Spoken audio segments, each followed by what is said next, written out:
अरे भैया ये तो लिहाज रख लिया, तेरे व्योम आयु में, तेरे व्योम आयु में, तेरे से कुछ नहीं मांग रहा हूं मैं। तूने तो मुझको 1 रुपए पिटाई नहीं लाई थी, लेकिन आज मैं तुमसे मांग रहा हूं धामी, मैं अपने छोटे भाई से कह रहा हूं कुछ चीजें राजनीति से ऊपर उठ के होनी चाहिए।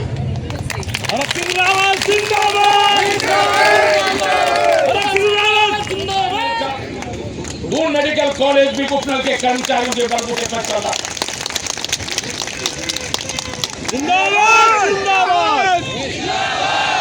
और कोविड के समय में मैंने कोटद्वार बेस हॉस्पिटल हो, चाहे श्रीनगर मेडिकल कॉलेज हो, चाहे बॉडी हॉस्पिटल हो, रुद्रप्रयाग हो, चाहे पिथौरागढ़ हो, हमारे उपनल के कर्मचारी भाई और बहनों ने उत्तराखंड के भाई और बहनों को, बुजुर्गों को, माताओं को बचाने का काम किया है। जब उनके घर के लोग, मैंने देखा है कोटद्वार में, मैंने रिश्तों को कमजोर होते हुए देखा है। जब कोई डेथ हो जाती थी, हम उनको घर के लोगों को सूचना देते थे कि आपके पिताजी, आपकी भाई, आपके बेटे, आपकी माँ की मृत्यु हो गई है, अंत्येष्टि करने के लिए आ जाओ। तो उनके घर के लोग कोई अंत्येष्टि करने के लिए नहीं आता था, उपनल के कर्मचारियों के बलबूते पर हम उनके अंत्येष्टि करवाते थे। और इसलिए भाई और बहनों, ये दुर्भाग्य हमारे इस प्रदेश का, जब ये उपनल बना था, मैं शहरी कल्याण मंत्री था, मैं चेयरमैन बना उपनल का। मैं कई बार प्रस्ताव लाया,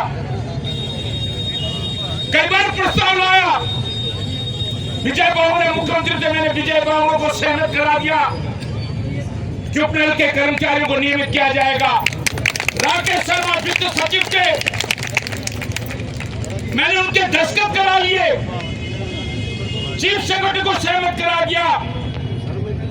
जब कैबिनेट में मामला ले गया, तो मैं नाम का उल्लेख नहीं करना चाहता, हमारे कुछ साथियों ने उस समय विरोध किया और उसके कारण उपनल के कर्मचारी 2013 में नियमित नहीं हो पाए।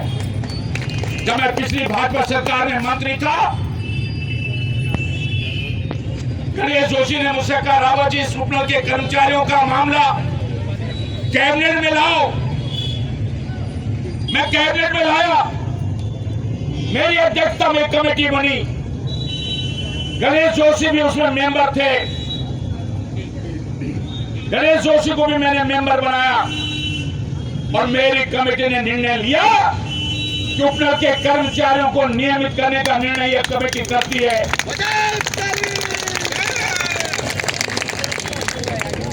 वित्त सचिव ने कहा,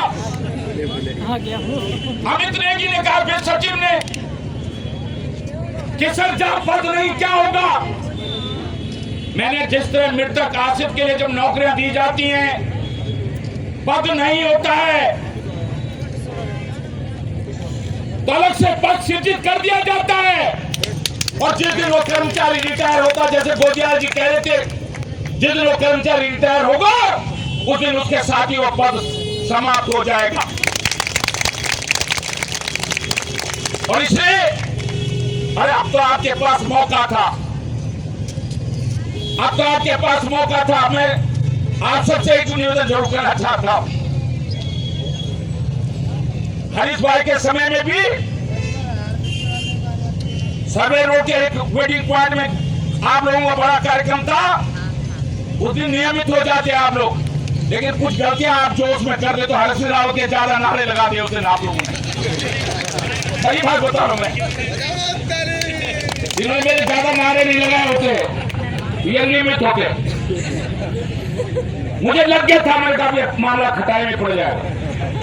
फिर उन्होंने जोर से, मैंने कहा भी इन बच्चों को कि मेरे को मत उठाओ भैया, तुम्हारा काम हो जाए। मैं तो ऐसे सिखाता हूँ, कोई मेरे पे काम के लिए आता है और दूसरा मंत्री मेरा विरोधी है, नहीं है मेरे पक्ष में, मैं तो कहता हूँ मेरी बुराई करो, तुम्हारा काम होना चाहिए।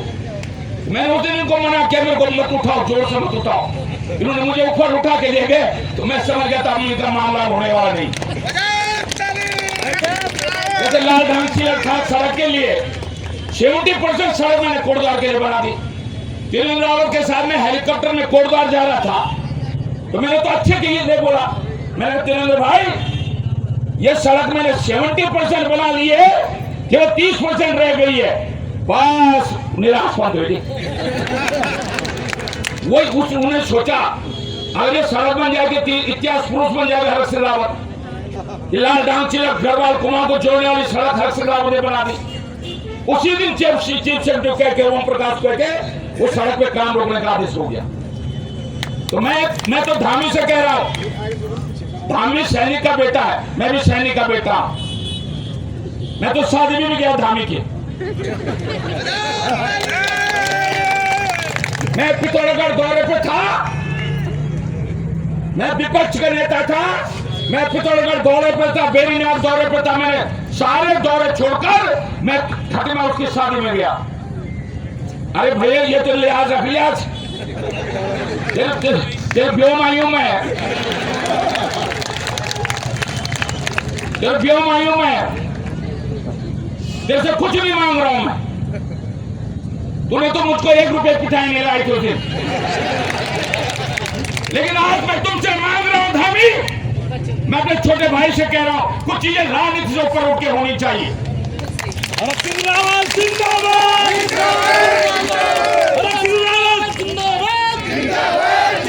अगर मैं 10 दिन में चुनाव जीतता हूं, मैं रुद्रप्रयाग 10 दिन में चुनाव जीता, मैं लहसुन अगर 10 दिन में चुनाव जीता, मेरा घर नहीं है लहसुन, मेरा रुद्रप्रयाग घर नहीं था, मैं 10 दिन में कोटद्वार चुनाव जीता, इसलिए जीतता हूं कि जब मैं पद पे बैठता हूं मैं ये नहीं देखता हूं तुम किस जिले के हो, किस क्षेत्र के हो, किस जाति के हो, किस धर्म के हो, मैं देखता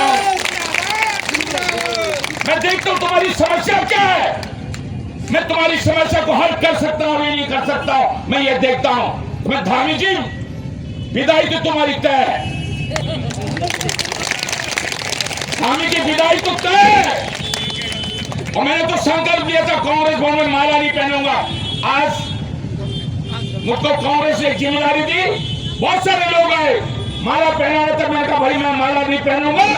हर सिंह तो उस दिन होली मनाएगा, हर सिंह उस दिन दीपावली मनाएगा, हर सिंह रात उस दिन ईद मनाएगा, जिस दिन उत्तराखंड के मेरे भाई और बहनों जिनके चेहरे बेरोजगारी के थपेड़े खाते खाते मुरझा गए, जिस दिन मेरे उत्तर के कर्मचारी भाई और बहनों के चेहरों पर रौनक आएगी, आपके चेहरे पे खुशी आएगी, उस दिन हरक सिंह रावत दीपावली मनाएगा, उस दिन हरक सिंह रावत होली मनाएगा, उस दिन ईद मनाएगा, उस दिन माला पहनेगा। ऐसे धामी जी लगा रहा हूं भी, तो मुख्यमंत्री ऐसे जी लगा रहा हूं, तो मेरा छोटा भाई 2 बार का विधायक है, 3री बार हार गया था, ये तो बीजेपी सिंडिकेट है, मुख्यमंत्री बना दिया। अब दुर्भाग्य क्या हारे व्यक्ति जब मुख्यमंत्री बन जाए तो भैया जब विदाई होगी तो कोई अच्छा काम तुम्हारे खाते में जाएगा, बाकी तो तुम्हारे खाते में सारे भ्रष्टाचार है तुम्हारे खाते में। लोग कह रहे पहले 20% कमीशन होता था, 30% होता था, आज तो 50% कमीशन हो रहा है, पूरा प्रदेश को तुमने लूट लिया है। लेकिन धामी जी तुम्हें मालूम उम्र बढ़ जाएगी तुम्हारी, तुम आंखें बंद करोगे, तुम कभी आंखें बंद करोगे कि तुमने कोई अच्छा काम किया या खराब काम किया, और जब तुम्हें याद आएगा कि तुमने अपने जीवन में मुख्यमंत्री रहते हुए कोई अच्छा काम किया है, उपनल के कर्मचारियों को नियमित किया है, जिससे मैं तुम्हें आज सुझाव दे रहा हूं। आज मैं कोई विपक्ष के नेता के रूप में, कांग्रेस के कार्यकर्ता के रूप में आपके बीच में नहीं आया हूं, और मैं धामी जी एक बड़े भाई होने के नाते तुम्हें सलाह दे रहा हूं। इन कर्मचारियों के चेहरे पर मैं अभी बच्चों को देख रहा था भोकरदार में, ये छोटे छोटे, अरे धामी इन बच्चों ये इन छोटे छोटे बच्चे, उनका पिता अगर यहाँ आमंत्रण पर बैठा है, अरे धामी जी इनके बच्चों के चेहरे देखो कैसे आज 18,000 इतनी महंगाई हो गई है, इतनी महंगाई हो गई है, 18,000 12,000 में धामी